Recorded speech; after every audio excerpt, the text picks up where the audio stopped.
say to a young person today who felt that they were predetermined to be a certain way? You've already quit. If you've accepted that where you are is where you're going to be, you've already lost. And there's no power in that. There's no power in that. That's like staying right here. You're not popping the clutch. You're not going forward. You've made a choice to just stay here. And that's your responsibility. And I'm not saying it's going to be easy. I'm not saying there are not challenges, problems, obstacles, issues, fears. But when you quit right here, you're right. This is where you're going to be. You never quit.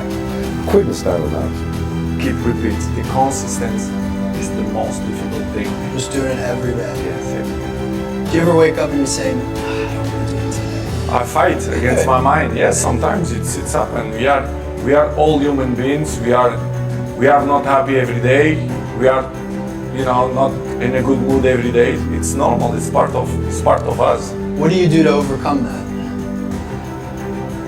I fight against that. It's the big challenge. It's when you're not willing to do something, but you have to do it. This is the main point. This is why I say our mind, it's a box of surprises, and you have to challenge yourself to be consistent. I repeat, sometimes it's hard. It's what many people say, you like to go to the gym every day. Of course no. It's not true. Nobody likes to go to the gym every day. But you have to do it. Probably yes, because your mental strength is coming from that moments, that in a hard moment, you should do it. So, and I do it because after that, maybe in the beginning you feel hard to start, but after when you finish the gym or cold plunge or even the training, you will feel better. Don't ever let somebody tell you you can't do something. Not even me. All right? All right. You got a dream, you got to protect it. People can't do something themselves. They want to tell you you can't do it.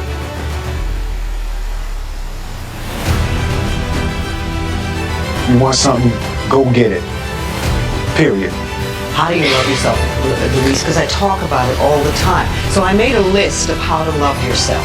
And it's even in poster and postcard form now. But number one on that list of how to love yourself is to stop all criticism. Just stop it, now and forevermore. And make a vow to yourself that you're going to do your very best from now on to stop criticizing, number one, you, and then other people. It'll be a lot easier to stop criticizing other people when you stop criticizing yourself. Focus on you until the focus is on you, bro.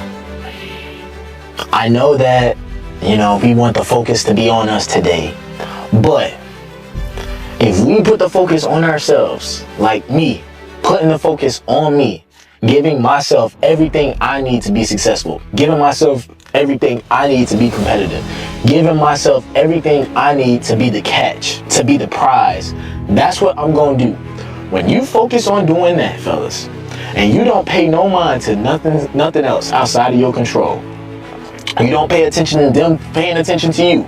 When you stop doing that, I promise you, that's when the focus and the attention is going to be paid on you, bro.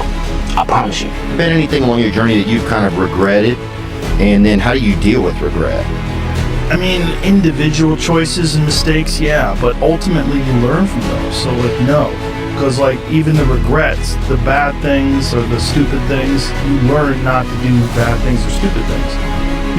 All those things are beneficial in some way if you can get through them. If you did something that resulted in someone's death or something horrible like that, yeah, it'd be a terrible regret. But I've been very fortunate that hasn't happened. But the dumb shit that I've done or the bad mistakes that I've made, they've taught me. You learn. That's why failure is so important. Failing and fucking up and making mistakes, very important. That's how you learn. See, the bad feeling that you get from something that you shouldn't have done or wish you didn't do or wish you did better, like especially failing at something where you half-assed it and you just feel like a fucking loser, like that just teaches you. It teaches you to get your shit together.